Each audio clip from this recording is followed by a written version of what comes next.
that I will start the music. Sem dizer era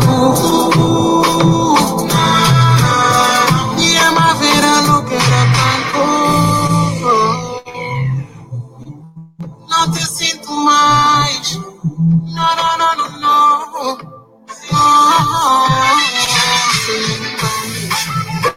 Quando me tocas, não tá me criando.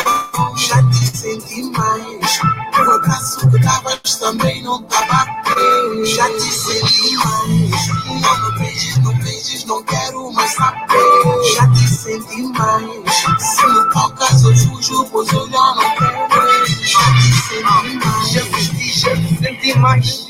Chega pra lá, baby, chega mais. Não te quero que chegues, que toques, nem venhas para mim. Não dá mais, mas diz que não tens a culpa. Desculpa as tuas confusões. Não evita, cala a boca, não mudas situações. Porque sais quando queres, quando te apetece. Só copo, se arrasca e namorado e as quer. Tantas perguntas, o que é que pretendes? E como é que queres que este nigga te entenda? Estou de saída, sinto-me a mais, já não me cuido. De tantas perguntas, o que é que pretendes? E como é que queres que este nigga te entenda? Estou de saída, sinto-me a mais, já não me cuido. Quando me tocas, não tá me cuidando. Já te senti mais. O abraço que davas também não tava a ter. Já te senti mais. Não me beijes, não quero mais saber. Já te senti mais. Se me tocas, eu fujo, pois eu já não quero. Já te senti mais.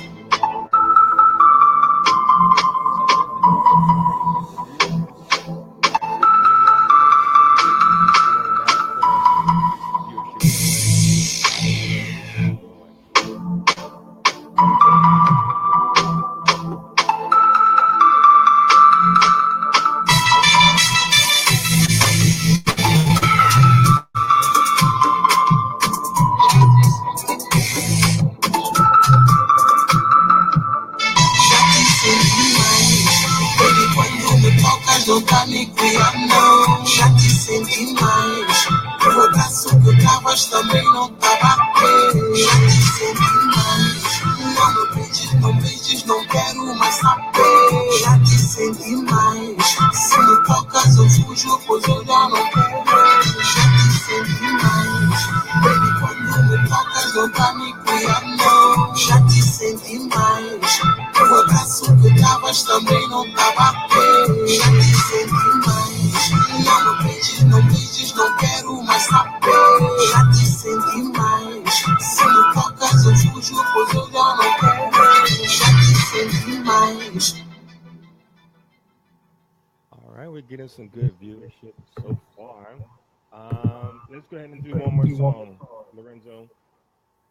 Okay, DJ Lorenzo. DJ Lorenzo.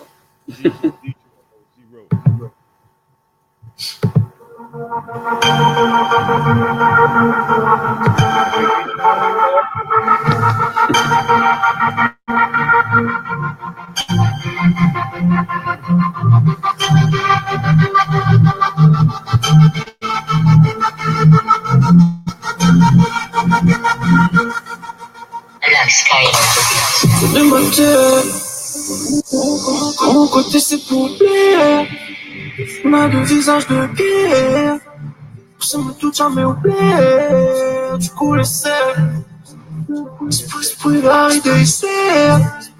Paris j'aime dans le désert. Mon gars sous l'eau à quoi ici.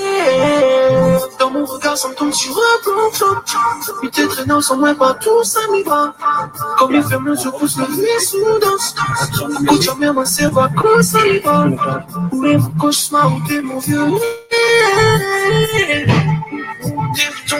Tive ton âge de la folie. Arme pas, dans ton bail. Arme pas, c'est du temps fort, tu m'as dévié ma quête. Arme pas, dans ton bail. Arme pas, c'est du temps fort, tu m'as dévié ma quête.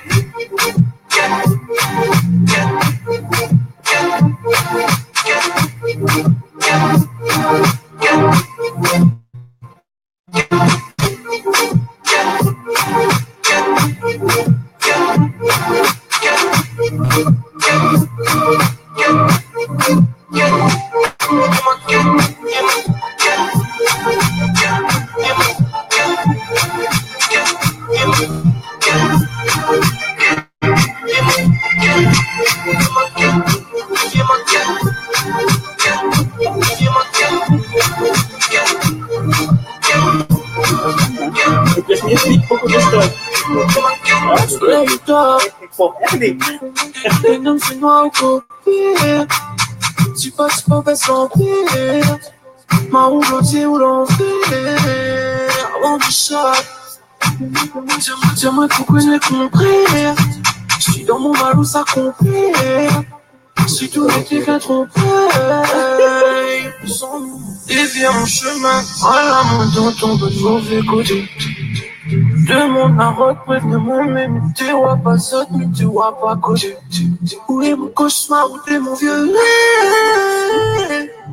Dip ton neige de la fournaise.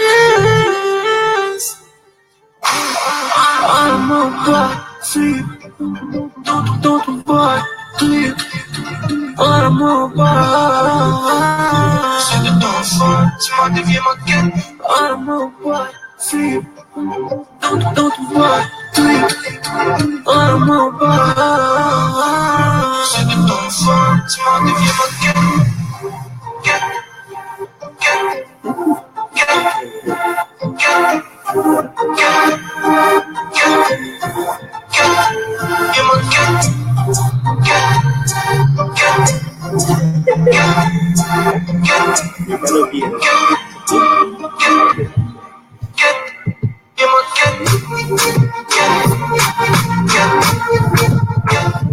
Hopefully, you guys can hear me. If you can share the video to help get some viewers, we definitely appreciate that. And we'll get started right after this song. Hopefully, you guys can hear me okay. If you can't hear me, I'll disconnect the mic and just use the actual laptop mic. But let me know how that sounds with me talking directly into the mic.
Awesome.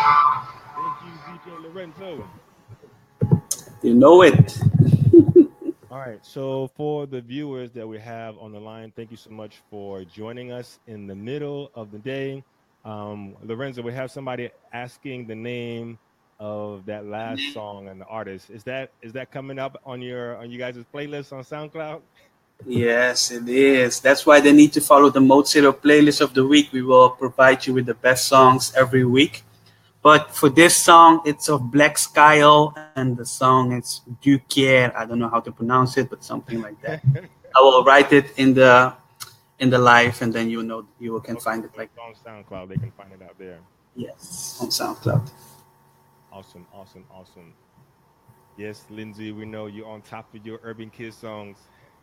All right. So if you're joining us, thank you so much for taking some time out of your day to be with us here. We have myself, Mr. Neil Kiz, um, and Mode Zero, all the way from the Netherlands. We have Lorenzo with the dreads. We have in the middle Avinash. Did I pronounce that correctly? That's perfect, man. And we have here Semega, Yeah, Samiga. So Samiga. it was a good pronunciation. Awesome, awesome. So these are the team with Mode Zero. I think you guys have a bigger team than just three people, but you guys are here. And basically, I reached out to actually Lorenzo. I met you in person at the Sweden Kizoma Festival, and we had some nice conversation over breakfast at like 7 a.m. after the social. And Yes, yes.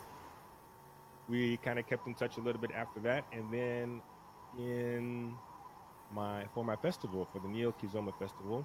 If you guys haven't heard about that, it's the biggest Urban Kids Festival in North America. Shameless plug. But I posted in the group, and Jenny, turn my mic up.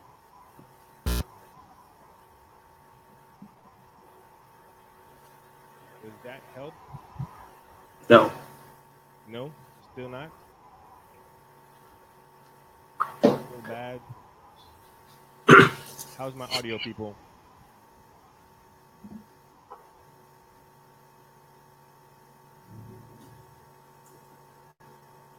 Are you guys able to hear me okay? For us, Or is it still kind of soft? for us, it's the same as before, so it's not loud, but it's okay for us. But I guess if you're in a, there's no sound. What about now? It's soft. No, it's more soft. What happens if We can't hear you. No, we can't hear you right now.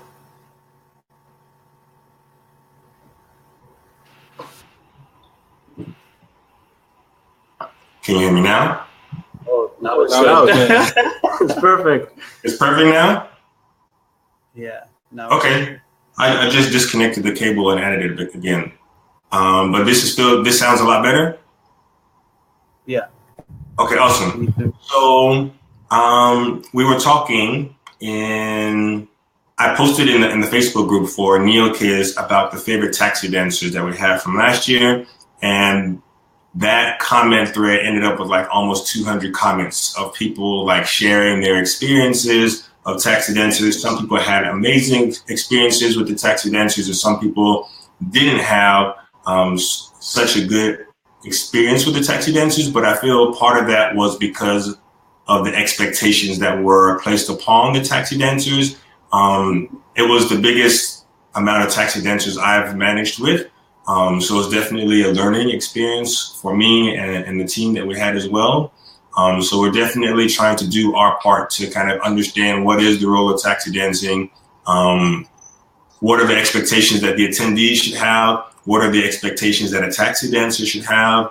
And because we're starting to have more Kizomba-only events and the festivals here in the US, and of course we're going to have taxi dancers to help out with the lead-follower ratio.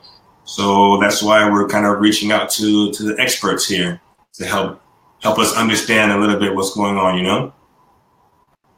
Yes. So before we get started into that, can you go ahead and let us know what you guys do? What is Mode Zero? How'd you guys come with the name? How long you guys have been around? Okay. So first of all, thanks, Charles, to approaching us. We've met in Sweden, and we saw you're doing a great job in the US with your events, teaching. So that's props to you. Thank you. So we from Mode Zero, as you said, we are a bigger group than the three of us sitting here. We are a group of 20 people, girls and boys. So we have an amount of dancers, DJs. We have a social every week. So yeah, first of all, we love the dance, and that's what brought us together. Offering classes, boot camps, workshops, and also taxi dancing, as you said. That's a lot of people know us from. So yeah, that's a quick presentation of what Mode Zero is. Nice. So I guess how long have you guys been around? How often do you guys travel? Do you guys like send certain people out on the same weekend to like different festivals, or like who gets to go where? Yeah, normally we get in contact with the organizer for a booking. Mm-hmm. As Avinash said, we are a big group. Mm-hmm. We have more or less 11 taxi dancers from the guys. Amongst them, some are DJs. Mm-hmm. Taxi dance, and sometimes they still taxi dance. We all have, most of us have a full-time job. So besides taxi dancing, we also have a social life. We try to schedule the dancing in on the weekends. Since we travel a lot and we have a lot of bookings. Sometimes we have to get ask jobs permission to get, for example, free on the Friday afternoon or on a Monday. So when you have a big group, you have to schedule everything in. So first, hey, we got this booking going on. It's on this date. Who's available? And then we look who's able to taxi at that event, and then we discuss it amongst each other. And that's how we approach the booking in the initial phase, and then we talk about the conditions later on. Awesome. Thank you for that. Is there anything else that we should know about Mode Zero before we get into the topic of taxi dancing? Well, lately Mode Zero is changing. We are undergoing a change. We're expanding the company. The company used to be a dance school, taxi dancers, DJs, teachers now. We are now becoming more an agency where we will provide teachers an opportunity, we will provide DJs an opportunity, and help them grow and, make the community bigger. So that's the new thing. People should stay focused on, stay tuned for that, and more you will see later online, and you will follow the progress. And if people want to follow you guys, what's the best way for them to do that? Well, currently the best way would be via Instagram. Recently we lost access to our Facebook page. That would have been the best way. I think Instagram, you can find Mode Zero, you can find our Snapchat. You can even find the personal pages of some of the dancers. Okay. For example, me, Avinas, Samega, we have Reza, more people, the DJs. You can follow them and you will always be up to date. And of course, we are free for direct messages. You can send us a message and we'll communicate with you. Awesome. So in this Facebook Live message, guys, I tagged each one of these guys. So if you want to reach out to them or anything like that, you guys can feel free to do so. Also, you guys are on SoundCloud, and I've been following the weekly playlist that you guys have been sharing. And I think you guys, in week 7, you guys shared this really nasty tarasha. I know what you guys know what I'm talking about too. I forgot the name of it, but it's just like this, I don't know, it just makes you want to go into beast mode. But I'm going to find the link and I'll share it in the thing. But I've been listening to that one a couple of times. We're going to have to use that one in an upcoming demo here. But let's go ahead and get started in the discussion here for the taxi dancing. And I think we can just start off with the simple question of what exactly is taxi dancer? Mm-hmm. So from an organizer point of view, a taxi dancer would help you with the balance between leaders and followers, and make sure that this dancer approaches the festival with positive vibes, gives a chance to every attendee, followers, to have great dances in a good atmosphere, make sure everybody gets what they paid for. So you go to a festival to dance, firstly, and this is what a taxi dancer should offer, like to dance with everybody, like no matter the level of dancing, no matter if you know the person or not. Mm-hmm. That's, I think, from an organizer point of view, what you would love to see from what a taxi dancer can offer you. For sure. And besides that, it can also help if a taxi dancer has a lot of followers on social media, mm-hmm. to invite people to come to the festival or to your party. So it could also help you promoting the festival or party a little bit more. I got you. And what about a taxi dancer from an attendee's point of view? So you mean the girls who are attending the festival, right? Yes. I think it's a bit the same as the first description I gave you. Like they expect that the taxi dancers approach them for a dance. I guess they know that these dancers have a certain level, mm-hmm. so they will have a good dance. I think it's also smaller. It's easier to approach these taxi dancers as they are booked for this. so the girls would maybe have less. It's less barrier to ask a guy, especially a taxi dancer, to have a dance. For sure. I'm curious about your ratio of males to females on your taxi dance team, because obviously there's majority male leads that go to the taxi dancers, but how much or what's your ratio for having females as a follower? Well, generally we don't send females to taxi bookings. Mm-hmm.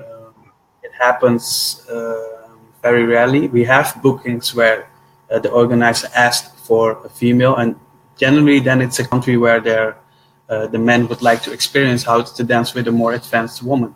Mm-hmm. But in general, the bookings are always just males going there, just the men. Nice. So one thing that's really interesting, and this is a little off topic, but not really, but here in North America, we have actually a lot of female instructors and just female dancers that are starting to lead. And we're calling them ambi dancers, yeah? So here in the US, if you have a bunch of women sitting on the side, instead of waiting for the guys, like a lot of them have started to lead. And so now instead of standing next to one another with all this good music playing, a lot of them have kind of taken the initiative to start leading on their own. I have one student that's been with mine. Her name is Yasuko. And she's been taking classes with me for a few years. And with my new focus group that I started, she actually signed up as a lead. So now she wants to learn how to lead. And that's opening up all new appreciation for the skill of leading as well. But it's interesting how I don't see that as much in Europe. So I'm curious what your guys' experience are. Do you see a lot of females now taking on the initiative to learn to lead? Or is it still like, I'm a follow, I'm going to wait and have a guy come and ask me to dance? No, I think the past period, we see a change as well. If you go to the festivals, you will see more women that are able to lead, and they are not waiting so long, because on average, the ratio of male to female is always bad. Mm-hmm. So I think they are more aware that they can take the initiative in their own hands by starting to lead and still enjoy the dance. Mm-hmm. And even, spend your time like that. And then once a guy is free to dance, you can dance with a guy and follow again. So we are seeing the same trend, and I think it's a good thing. I think the female should do it and find out how it is to lead, and I think the guys should find out how to follow too. Mm-hmm. If you're already outnumbered, then it just helps out to at least enjoy the song and wait for a lead to come available, Exactly. Before we go into the next question, or actually I have another follow-up question, why do you feel there is such a gap of numbers between the leaders and the followers at the Kizomba parties? You guys have been around to a lot of different countries and things like that. Do you have any insights into that? I know in a lot of countries, it's also a cultural thing. Mm-hmm. When we go to Eastern Europe, we discuss with a lot of people living there, the women, and they say that dancing for a guy is not really a common thing to do.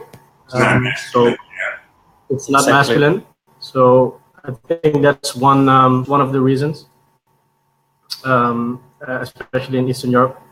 And when we look at the western part of Europe, when you look at the people attending the festival as well, they come from a lot of different countries. Like we are living in Holland, but we are from Suriname, for example, or from the Dutch Antilles or different countries. So it's also a cultural aspect where, we grew up with our parents and uncles playing music the whole day on Sundays, cleaning the house. It's a different thing. I think from that aspect. For sure. So yeah, we kind of have the same culture here in the U.S. as well, where dancing isn't very seen as masculine, and then let alone like dancing salsa. But if we are dancing Kizomba, where it's a little bit closer now, it's another issue, where like now you have to get close to women, and you would think like everybody thinks like guys have like these like little inner perverts inside and they just want to get close to women. But if that was the case, you would see hundreds and thousands of guys rushing to like get next to a woman, but it's not the case. It's like we're afraid of it almost sometimes, you know. It's an interesting paradigm just when you take a look at it culturally and just like the way that we've been raised and things like that, you know. And I also think that starting to dance is really a vulnerable thing. You have to be really vulnerable in that situation, especially for a guy. I think for females, it's much easier to get over the threshold. I remember for myself, when I started to dance, I was really shy. It took me like 1 hour to ask a woman, and then after that dance, it took me 2 hours to ask another woman. So imagine that if you have a negative reinforcement at that moment, it's a critical moment, because that will determine whether or not you will continue to dance and develop, or you will have a bad experience and leave. Yeah. And I think that has really much to do with the ratio as well. Yeah. And that's a good approach as a taxi dancer as well. If you're aware of the fact that the person who's asking you could be a beginner, maybe standing on the side for an hour and a half, trying to ask somebody, and at least she had the courage to do so. Definitely. Be aware of that. And sometimes we say that with 3 songs you can make somebody's evening perfect already. So yeah, that's very important. But I also think the barrier for the guys to enter the dance is a little bit higher because of cultural aspects. Like most guys I know, even myself, when I started dancing kizomba, I went to the classes alone. Like I asked a few friends, and they were like, "No." They were like, "Yeah, it's not manly," or "I don't do that shit," or whatever. They will just rather listen to other music, but they will just look at it and be like, "Oh, I'm not gonna do that." But now, since I've been dancing, I think a few years now, people are like, "Hey, didn't you do like kizomba? I would like to try it." So people are changing. Their mindset is changing, and I also think like when girls start dancing kizomba, most of the times they go with a friend or something, or someone they know. So when they start, they are like they are already like outnumbered. Like when you go to the beginners classes, everything is a bit balanced out. But if you're just one guy and after one semester you go to the parties and you don't dance a lot, for example. Yeah, for sure. You don't get asked, or the level is too high. Then maybe after one class or one semester, you might quit.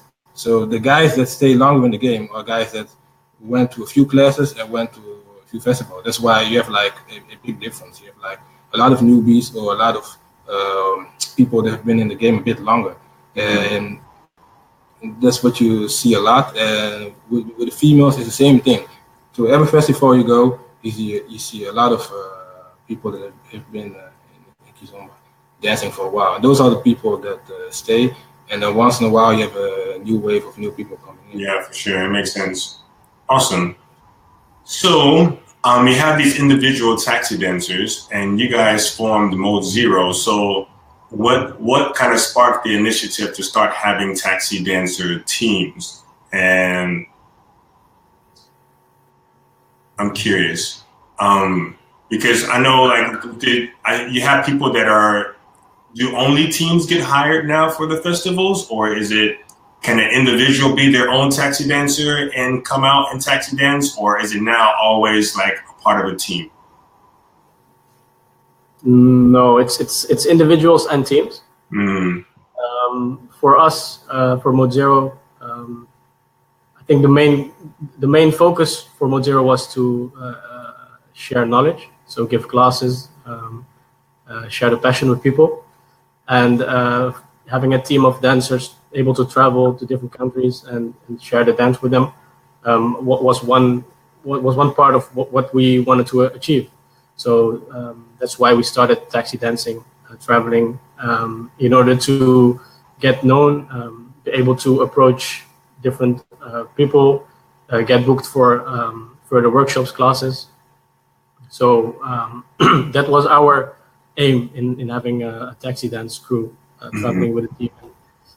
I think from our point of view and experience, having a team looking the same direction, knowing what to do, it can be more effective in what you would like to achieve during this party or festival as a taxi dancer or as a dancer.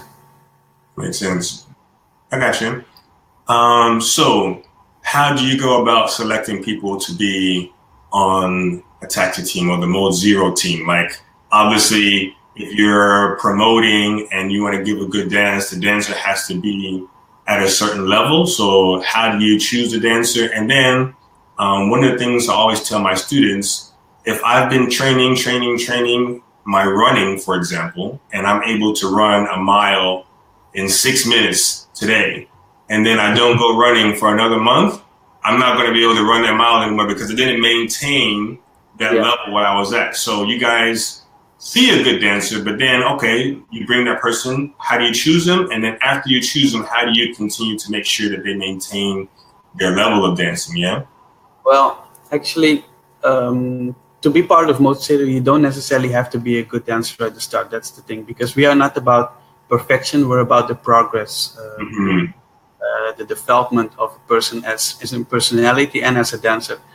So the selection to be part of Mode Zero is actually quite difficult because there's so many things that you have to take into account.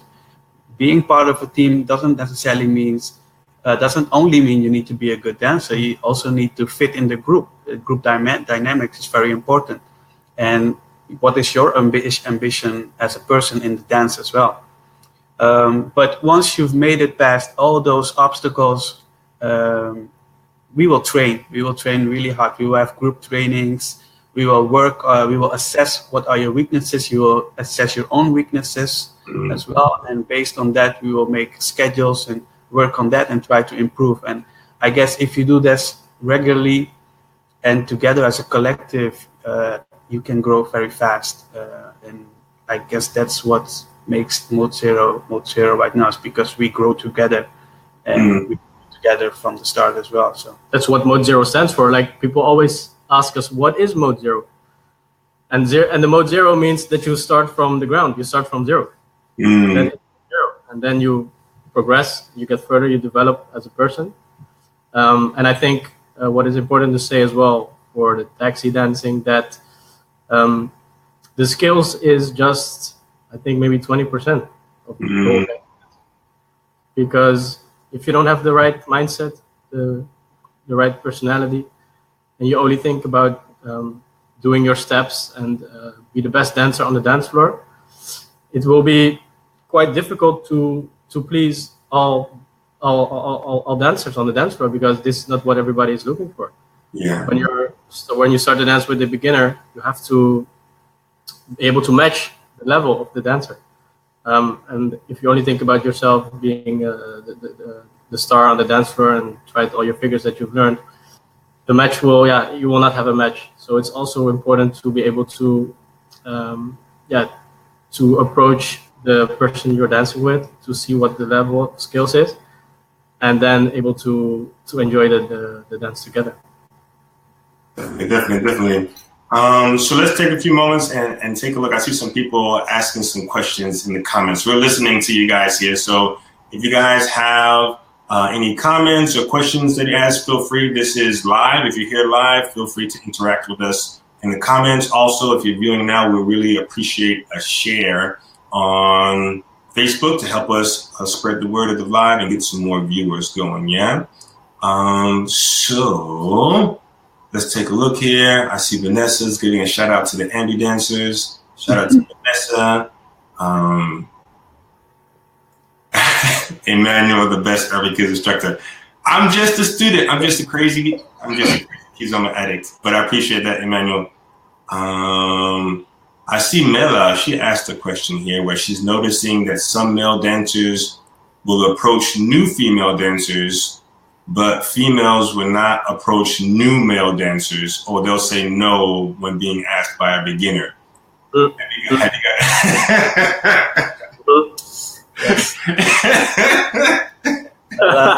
Mela, we've seen this as well. We've seen this. See, Mela, when we are taxi dancing, often a lot of women are waiting on the sideline because they would like to experience the dance. And then what I also see is that there are men next to them waiting to dance as well. And I don't see them approaching them. And I think it's sad in a way, because I think together you might have really a magical dance. You never know. You cannot judge someone just based on, I don't know what you want to judge them, but so I think it would be really good if females started asking male dancers as well. It's really a compliment to be asked by a female, whether you're a beginner or an advanced dancer. It's always a compliment, and it can help each other. So, and you should not forget where you came from. Yeah. I mean, if you all think back on your first party, your first experience going to a festival, I mean, asking somebody, like Lorenzo said, it will take you 30 minutes, 1 hour to be able to ask somebody for the first time, and you really feel the tension in your body. And if this person refuses, it could like ruin your whole evening, and you might go home early. Yeah. So yeah, it's don't forget to share the experience that you had like with each other, and I can understand that if you're a visitor, you're a girl, you bought your full pass, and you really want to enjoy your weekend, and you want to dance with the best dancers. That's all normal. I mean, I think it's your right to do that. However, don't forget that we're all human. We're all people. We have to live together. We share passions together. So sometimes just take 2 minutes, dance with this beginner, and you might bring him in heaven, and then you can go on hunting the teachers and the taxi dancers again. And it's important to understand that like these best dancers got to that level because people were dancing with them. Yeah. So I mean, if you dance with more beginners and these new beginners stick around and they get through that threshold that you were talking about before, then maybe when you go to the next festival, 6 months, that same dancer is going to be one of the good dancers. And he'll remember you, and then you guys will have more dancers, and you're just putting more good dancers out there. And if you have a higher ratio of solid dancers, then it's just going to make the party better for everybody, Sure. Definitely.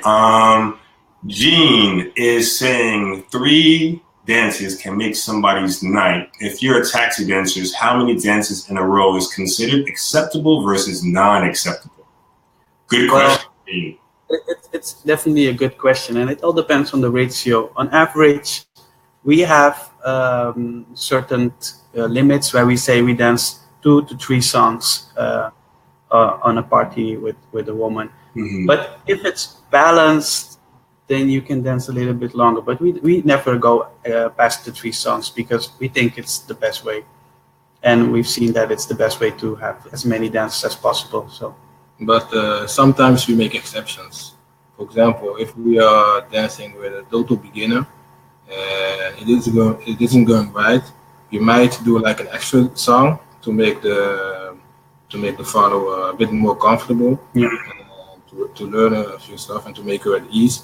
So we might make an exception. So and we might do longer. It's also important that the the organizer is clear from the beginning in his or her expectations. Mm-hmm. So, to the dance team or the individual dancer, like this is what we expect from you, 2-4 songs maximum. It's also nice for the dancer to know this. Otherwise, he might dance longer and he might not knew it. So that's also important for the organizers to share their expectations with the people they book or the people they hire to provide the service. If we don't get any info from the organizer, we as Mozero, we tend to choose 2 to 3 songs, depending on the situation. If it's not so crowded, for example, we start earlier because the organizer asks us to start earlier, and there are not a lot of girls, then we do more songs, of course. I got you. Also, music type, because sometimes you can have a DJ that has 2 songs, but the 2 songs are very long. Like that's true too. Yeah. Then we stick to 2 because it makes no sense. So it depends. Yeah, and then sometimes the songs can be really short as well. Yeah. So what determines the length of a song is really at the discretion of the DJ as well. yes. So, Very good insight. Vanessa, she highlighted that the skill, what you said, Avinash, the skill is only 20%, and having the right mindset and personality is 80%. And that's really, really nice to hear, because We do have more and more talented dancers that are coming up in the U.S. and I'm being a little bit more selective selecting the taxi dancers this year for Neo Kiz, and part of what they have to do is to submit a video sharing their reason of why they want to be a taxi dancer and why is taxi dancing important for the Kizomba community, to kind of tie into that 80% that you were referring to. But I'm curious with you guys' experience. I'm pretty sure you guys have had people on the team and kicked people off the team and had people there for longer times. So I'm curious, what makes a good taxi dancer and a bad taxi dancer? And you say that the skill set is, if it's not the skill set, then it has to be the mentality. So I'm curious what you guys have noticed over the years with Mo Zero in regards to that. We didn't kick out much people. I wanted to start with that. It's not no. I think it all comes to the mindset. That's really, really important. Whenever we approach a new Mozero potential member, we are really clear in what to expect from them and what they can expect from us. Because it can sometimes be tough to dance 4 hours during a festival. You will dance with beginners, with intermediates, with advanced people. But the mindset and to share the positivity, be smart. You have to smile. It are all small details, which makes you a better person on the dance floor. That's why I mentioned that the skills is just a small part of it. And whenever we approach a booking, we talk with the team. We give a role to one of the team members to be the contact with the organizers. We call them the floor manager of the evening. They will tell us what to do during this evening, how many dances we should do, where in the room we will start dancing. We're going to get into some of those logistics for sure. I like what you said about placing taxi dancers at particular points on the social dance floor, because in Neo Kiz, like, everybody was by the DJ booth and it was just crazy there. Like, man, so crazy. But yes, continue, Avinash. I'm sorry, I didn't mean to interrupt you. No, it's okay, Charles. So there is a lot more common whenever we approach a booking. So it's not only the skills, as I said, it's much more than that. And I think that makes the success as well for us. And this is why we were lucky and able to travel so much dancing. Yeah, I think a good taxi dancer is a person who can find the satisfaction from sharing the dance with everyone, and can find the pleasure from dancing with everyone, no matter whether it's a beginner or an advanced person. And I think that's what we should always keep in mind, is to always find that something that you can appreciate from the person you're dancing with. And if you find that and you keep that with you while you're dancing, and then you will always have good dances. I got you. Awesome. Thank you for sharing that. Vanessa asked a really good question, and I'm curious, and I'm thinking that she's meaning this from an attendee standpoint. She said, what makes you feel good or appreciated as a taxi dancer? Or what can it, I'm pretty sure there's things the organizer can do, but from an attendee's perspective, some people really see the taxi dancers and they salute them, because they know that they're putting themselves out there and putting in some work on the dance floor and things like that. And if an attendee wanted to show some appreciation to a taxi dancer, have you guys come across or seen anything that makes you guys feel good and makes you want to continue what you're doing?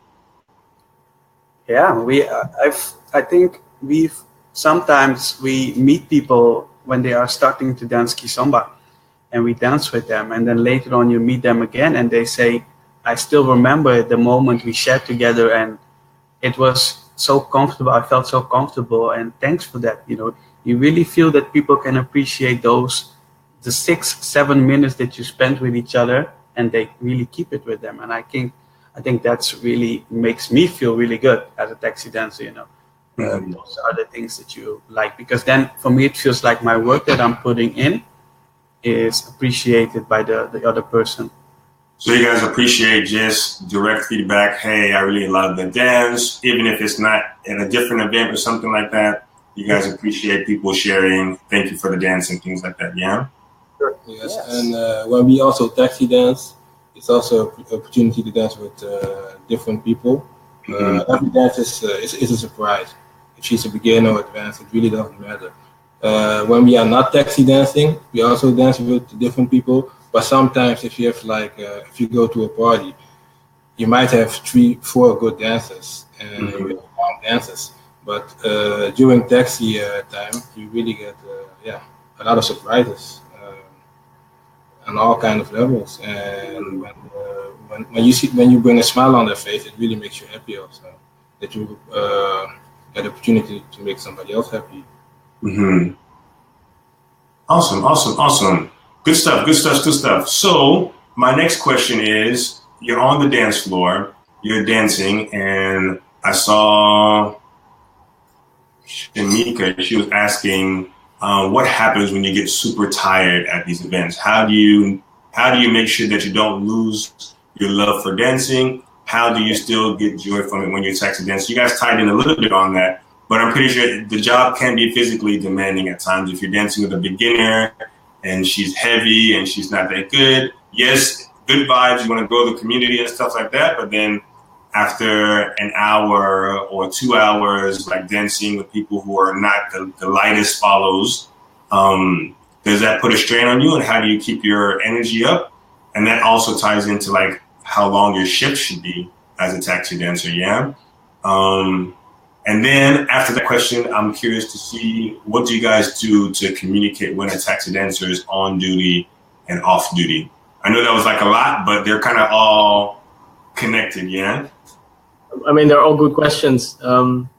So for the first part, if we might get super tired, I think it's something you need to build up. In your first festival, it might be harder than when you're doing it for 6 months already. So this is something you have to learn, and you have to be able to dose the energy for the whole evening. And this is something we discuss with each other. And of course, we have breaks where we can drink and change shirts. Very important. Change shirts.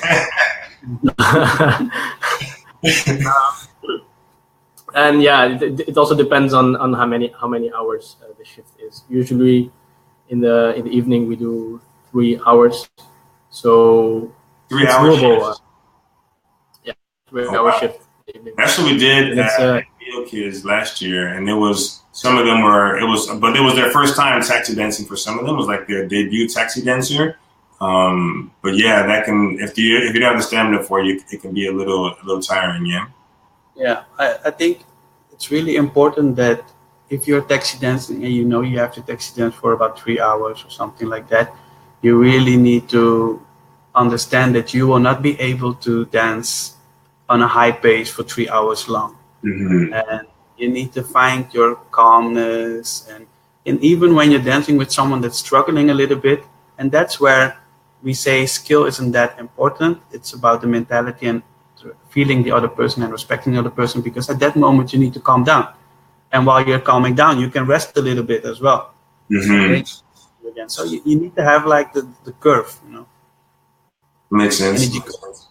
So, I'm sorry, go ahead. It's also about dosing, because if you have to taxi 3 hours in the night, don't stay at the social until the very end, and then get tired, and then get tired during the evening again. So it's like in the beginning we had to find a spot where we could still continue on after the social, because we taxi during the social, and after the social we have our free time. We try not to overdo it in our free time. So if we see, hey, we got a taxi at 11 for this event, or 12, we just dance, for example, 1 hour at the social. We usually we eat, we go back to the hotel, we sleep, and we make sure that we are at the event on time. And that's how the way you have to approach it. If you're going to do it for 3 days, we have a machine, so you have to take your rest. You have to build it in. If you don't build it in, that's how you Yeah, it's Screw yourself. yeah, it's planning, and it's some of the discussions we have as a team, like when we're traveling. You know, the socials is going on, and you want to dance, but you know, in 2 hours you have to go back again. So we have the discussions, like pulling off each other from the dance floor, like we have to leave, and the other one wants to stay, and eventually, eventually we'll have to go, just to be sure that we will manage the service and provide the best service as we can. Mm-hmm. And we're going to get into what is typical compensation for a taxi dancer as well, because they are providing a service, and I'm curious about that as well. But before we get into that, I wanted to talk about the floor manager. Who is the floor manager? Are they making sure that you're only dancing 3 songs with one person? How do they spread people out on the social dance floor? Do they let people know when their shift starts, when their shifts turn out? Is this person also social dancing and floor managing at the same time? Or are they just on the side with their clipboard, like writing notes down? Or No, the floor manager is one of the dancers as well. But this is our point of view. It's not this is not a general thing. Yeah. This is just the way the system that works for us and how we control the situation for our group. So, but yeah, before the event starts, because I think people think it's just about dancing, but we have a lot of preparation before we go to an event. There's a lot of things that have to be discussed with the guys. We go to the event, we look at how everything is, the dancing room is a social room. And the floor manager is there, and the floor manager is dancing on the side next to the guys. The floor manager is a strict one. He will know if someone is dancing too long. Mm-hmm. And in general, we say, okay, it's not too bad if you dance a little bit longer, because we don't always want to switch at the same time. Mm-hmm. But yeah, if you're going wrong, then the floor manager will point at you, and then you will know. He'll give you the look. He will give you the look. But as he said, like it's a preparation, because before we go to the festival, we already know how many people are going. The floor manager will tell what to bring with you, which colors of t-shirts we will bring with us, which color we will wear which day, at what time. The stuff, other stuff that we will have to bring, which is important. You will communicate with the organizer about the place where we will stay. He will be the main contact, so it will not be a chaos. Everybody's asking the organizer what to do and what to expect. He will be the main contact. So whenever we want to know anything, we'll ask the floor manager, and he will come back to us. Also, like Lorenzo said, he will go into the room. You will see the spots where we have to dance, and it will not be the DJ booth. Sure. Yeah. It's small details, as I said, small details which will make the difference eventually. For sure, that makes sense. So you guys spread yourselves out on the dance floor, which is nice because everybody's going to be around. It can't be by the DJ booth all the time, you know. So we got some more questions here, and then I want to talk about the compensation that's coming up here, but. This is kind of related to taxi dancer. Alexandros is asking, should an experienced dancer that is not a taxi dancer give suggestions or tips with somebody who is less experienced when they social dance, or should they just enjoy the dance and not say anything? Well, I think it depends. I think it depends if the woman is asking for it or not. I think if the woman is not asking for it, then definitely do not give her tips unnecessarily, because you will just make her feel bad. But there are some women that are dancing with us and they say, oh, what do you think I should do? And then I always say, in my perspective, this would be better, but it might be different for someone else. Mm-hmm. So it kind of depends, you know. And generally, I don't like to give feedback. I just like to be quiet. And also the music is super loud, so it's not the best place to have a conversation. Not the best place to teach. I got you. One thing that was, and Vanessa, she's bringing up some good points. One thing that was really something that people did not like was seeing taxi dancers dance with other taxi dancers while they were on shift, or maybe while they perceived while they were on shift. So how do you guys control that? One thing that was also noted in the comments in that post that I mentioned at the beginning was like some taxi dancers just needed a recharge dance. Like after dancing with so many beginners, I said, okay, I'm here, but like, let me just get this. This is one of my favorite songs. The DJ is killing it. Let me get a little dance in with my friend and have fun, and then I'll go back into my duty or something like that. But how do you guys manage two taxi dancers on duty versus, and also we had a lot of ambi dancers as our taxi dancers as well. So it was easy to find somebody dancing, like a male lead dancing with a female follow who was also able to lead. Does the taxi dancer able to dance with another one who's off duty? What happens if they're both off duty? And then like their perception of on and off duty to the attendees? Well, we do it really simple actually. If we are taxiing, we do not dance with other taxis. We do not dance with artists. If we see it, you cannot go further than one song and then you have to go because you're working. It's not meant to go dance with other taxis that are booked there. Even if they are off duty, you are on duty, and that means you have to dance with the people that are attending the festival as guests. So the only acceptable scenario would be two taxi dancers who are off duty that can dance at that point. So one of them is on duty, then they shouldn't dance with one another. No, that's what we think. Yeah, but it's also the role of the organizer up front, making clear how to recognize a dancer on and off duty. And this is what we experienced as being really important. We wear the lights on our arms, and we have the Mode Zero shirts on. So this is how you recognize that we are on duty. Whenever we're done, we take off the shirts. We don't wear the lights, and then it should be clear for the dancers to recognize when we're on and off duty. And that's something that organizers can also close in the discussion of the event up front, like how to recognize the dancer on duty. Yeah, that's one thing that I didn't do last year, or I didn't do a good enough job. I think this year I'm going to make a video out of it so it's clear of what to expect. We had the flashing wristbands. But I think like when some taxi dancers were off duty, maybe they just kept the wristband on, but turned off the light or something like that, you know? So that way it got a gray area. It's like, well, is he working? Is he not working? And then we didn't have taxi shirts either. So that'd be good to know. And it's also be aware as a dancer, like if you taxi during 3 hours on the website, they know who you are. They know you're part of either a team or individual dancer. And even after the shift, it might happen that you didn't dance with a lot of girls who would love to dance with you. You can expect that they want to do it again. And then it's the individual who has to manage with this common sense he wants to do or not. When you're off duty, you do what you want. We are part of a team.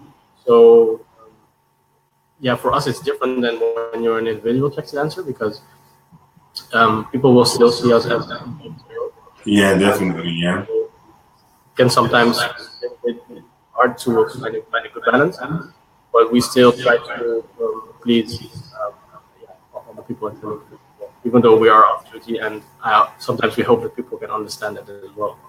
For sure, definitely. Awesome. So let me just check. Yeah, I hear that a little bit, Vanessa, with the song echoing. Hopefully, it should mellow out here. The sound was echoing just a little bit when you were talking, Avinash, but I think it should be, hopefully it should be okay now. One last question, and then we're going to talk about compensation for a taxi dancer, yeah? What is the difference between a taxi dancer and an artist from an organizer point of view? Because should the taxi dancers be compensated the same as artists? Because I know I've seen a lot of artists that get hired, they come teach your classes, maybe they come down and social dance for an hour, if that, and then they go back up to their rooms or they go drink somewhere and they're not on the floor really dancing with the people. Do you think the artist should be held to the same expectation? Should you inherently be a taxi dancer if you're hired as an artist for an event? What have you guys experienced? This is a difficult question. And I think in every business, when you start talking about money, it becomes a tricky part because whenever an organizer organizes a festival, they are strict on budgets, so they will also try to find people who are be able to offer their service for maybe a lower rate. And I think as an artist, you have a different. I think nowadays artists have a different value than taxi dancers because they give classes and they share the knowledge in a different way than what you do on the dance floor. I think taxi dancers are considered as being social dancers who maybe would like to attend the party and offered maybe the pass to go there as well and for them to provide the 3-hour services. For sure. But yeah, I think it's up to the organizers to know where they want to go, to what they want to invest in it, and the value that they can get back. What I can say about it is that if you're a beginner taxi dancer and it's your first festival, maybe you have a different value than a team who is traveling already for years, having a fixed name in the scene. So the compensation might be different. I got you. Awesome. Good to know. So let's go ahead and talk about compensation, yeah? Because I'm pretty sure there's a lot of variables and it depends on what you negotiate, your relationship with the organizer, all those things come into play. And you guys don't have to share like your rates or your prices or anything like that. But like, I will guess, like, I don't even know what a good question is to ask, but like, what's the bare minimum a taxi dancer should expect in exchange for the services of like the 3-hour shifts for the course of the weekend? Yeah. I have experienced different compensations. I was we were in Barcelona this weekend just to enjoy the festival. We were not booked there. And sometimes taxi dancers only get the full pass covered. And in other festivals, they get maybe a part of the traveling. And in some festivals, they have to achieve with the discount code achieve a certain amount of passes that they've sold. Okay. So it's very, very different depending on who's organizing the festival and how big the festival can be. Gotcha. So I don't think there is something fixed you can expect from it. It's if you really want to dance and you do not really care about what exactly is covered for you. Gotcha. Then it can be a benefit for each festival. I mean, either the pass, either maybe a small part of the traveling, but it's very different. I got you.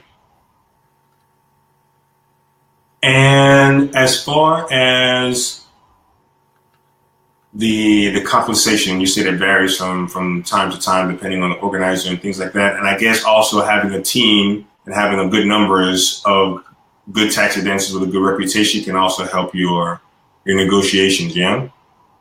Sure. Definitely. Awesome. So let me see. I see that Lita, she asked about the pure follows. We talked about that a little bit earlier in the show, Lita. You guys don't really have a lot of pure follow taxi dancers unless it's specifically asked by the organizer, I think is what I remember you guys sharing with us. Correct. Yes. And then do you guys have any ambi taxi dancers, a female who can lead and follow? We have Junoline. No, well, but Junoline is not a taxi dancer. But Junoline can lead and follow. Mm-hmm. So there's nobody on the taxi team that can actually, okay, I'm a female, but I'm going to go out and I'm going to lead primarily, but if I need to follow, I can follow. No. Yeah, so that's something that's really interesting in North America because I want to say last year, maybe. We have Lorenzo. What happened? I'm the only follower and leader at the same time. So that's another thing that's happening as well. More and more guys are starting to learn how to follow, and now the role of lead and follow is not really based on gender anymore, you know.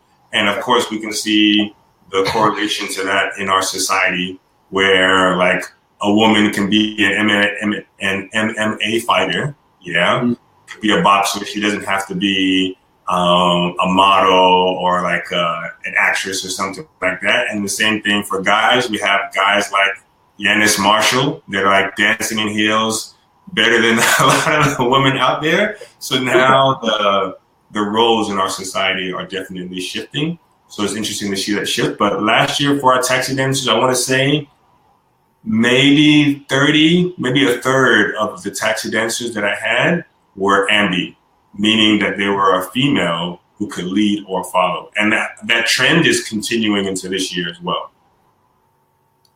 Okay, that's interesting.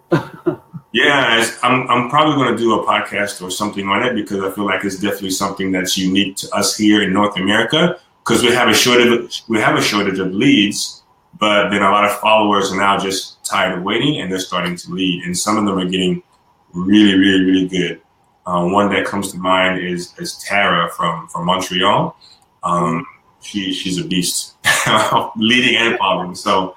I think it can help you like growing in the dance as well as a dancer. Mm-hmm. If you're able to follow as a leader or the other way around, you can understand the dance better, I guess. So it will make you a better dancer eventually.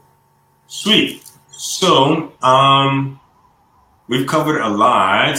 I'm taking a look at our questions to see if we've missed anything. If you guys are watching, feel free to share the video on your timeline. If you have any other questions, let us know because we're getting closer to the end of the segment. Let us know if there's any other questions that we haven't answered for you.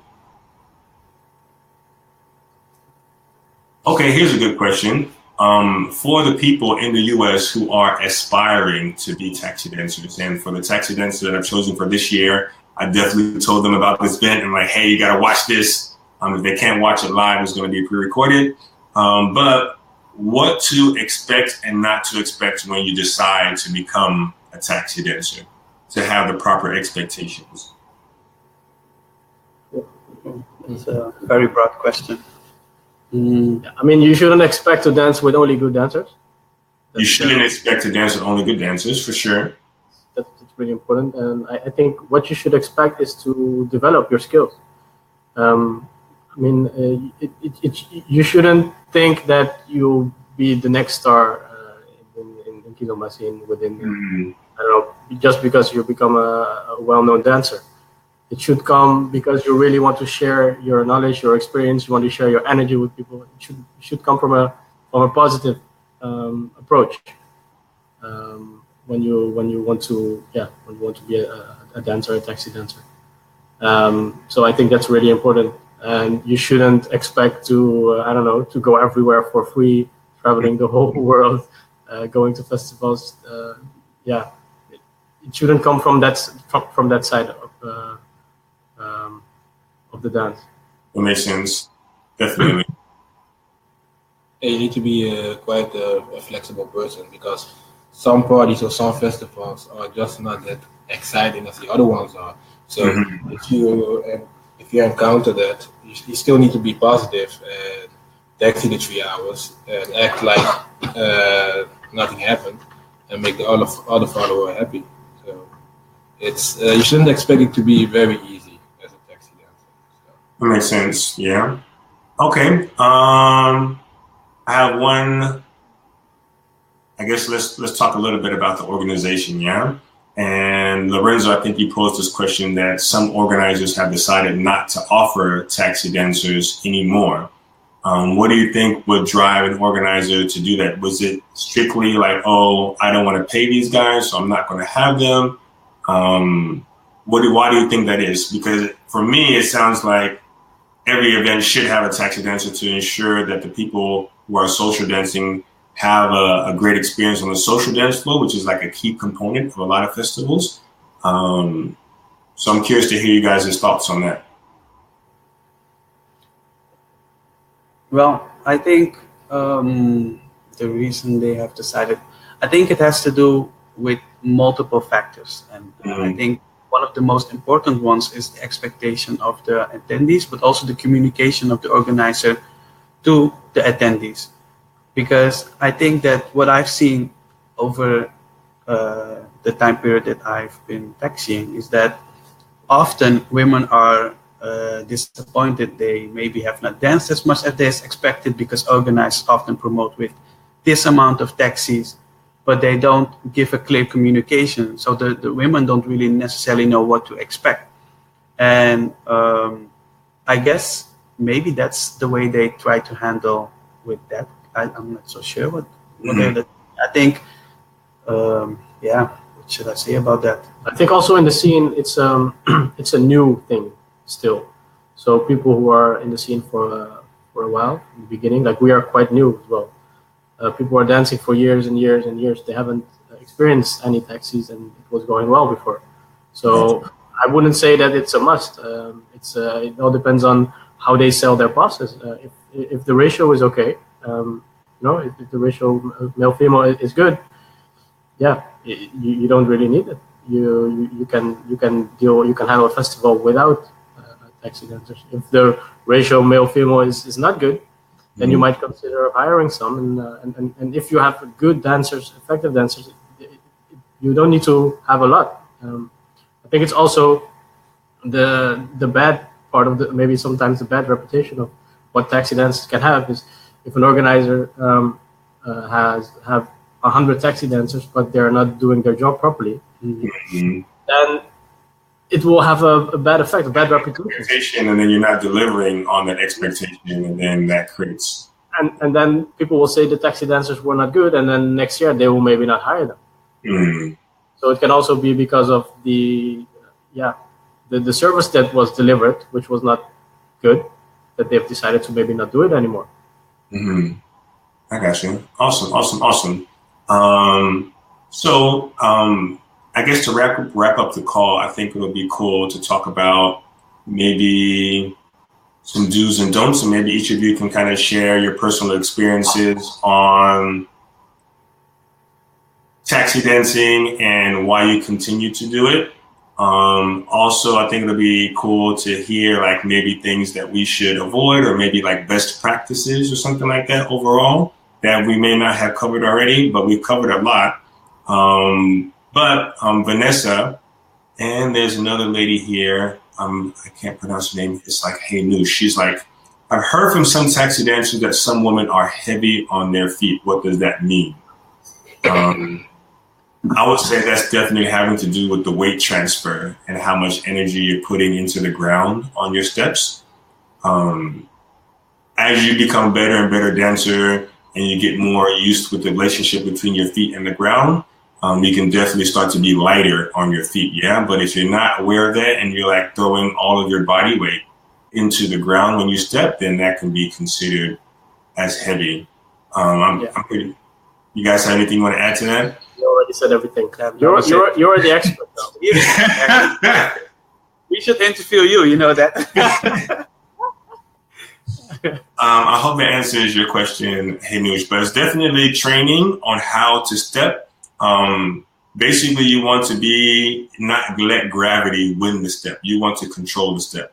In my workshops, sometimes I would say, make gravity your bitch. Like gravity don't have nothing on you. If that's not your cup of tea as far as language, you can say, you can choose when to bestow the blessing of your step upon the ground. And now you're not just going to just flop around, yeah? So I hope that answered your question, Hanush. And Vanessa, she's asking, how do you keep yourself from getting too frustrated and too mentally burned out? And I guess that's a good question for all you guys, which kind of ties into just us getting a little bit more insight from you guys on a personal level. Like, you guys have been taxi dancing for a while now. You guys are getting a reputation going. How do you keep yourself mentally? There's no burned out people in Mojero. We are not forced to do this, right? It's not a 9-to-5 job. It's something that we really want to do. And having a team with people sharing the experience, like I see them more often than I see my family. Oh, wow. Yeah, they're my brothers. We share so many good times, also bad times. Keeps us going. And as I said, it should come. It's not something that we are forced to do. We really want to do this. And for Mode Zero, taxi dancing is also creating brand awareness. So it's different than an individual taxi, I guess. It's also brand awareness. We are there. We are able to offer different services. We want to show the world who Mode Zero is. So from that point of view, it's only good energy. And like Smika said, sometimes a festival is better than the other one, but we keep on going, and we feel happy doing it.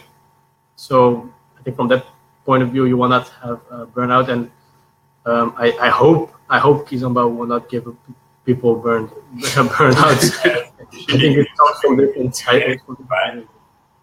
I got you. Any closing remarks, Lorenzo? Love, peace, and share a dance. I mean, whenever people see us on every festival or wherever you are, just come and see us on the dance floor, but also outside of the dance floor. Yeah, we love to talk. Yeah, we are really Coachable. Yeah, we really like to meet new people, share our experience, share dances with you guys. So it's only good energy that we want to see and that we want to give to you. And hopefully we will be soon in the US. Yeah, we gotta find a way to make that happen. Harry just asked a really, really good question, and this question was in my mind before.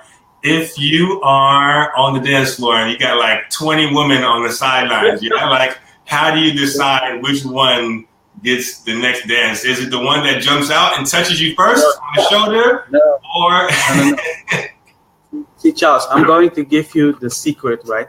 Okay. And everybody watching, this is the secret on how to be selected. So basically, when I can only say how to be selected by Mode Zero, not by other people. Okay. When we are dancing, right, we often dance in a line, and we all keep a notice on who's dancing with whom, so that we don't switch, and then I switch accidentally by the woman who he was dancing with, because But we also pay attention to the people waiting, and we give numbers to the ladies waiting, because if you've been dancing on a spot for 5 minutes, you will know who's waiting the longest. And if you're waiting the longest, and now I'm talking to all the women, if you're waiting the longest, then we will come to you really quickly. And so sometimes you have to be a little bit patient. Sometimes even a woman leaves when I'm about to go to her, and I'm like, oh, you went away, I was just about to be there. So, we choose based on, we give numbers. You give numbers mentally in your head? Mental numbers, not ticket numbers. Mental and numbers. You have to make sure your mental numbers don't cross-reference with the other taxi dancers. Yes, exactly. Because I guess if you're on different sides of the dance floor, then it could work. Yeah. Yeah.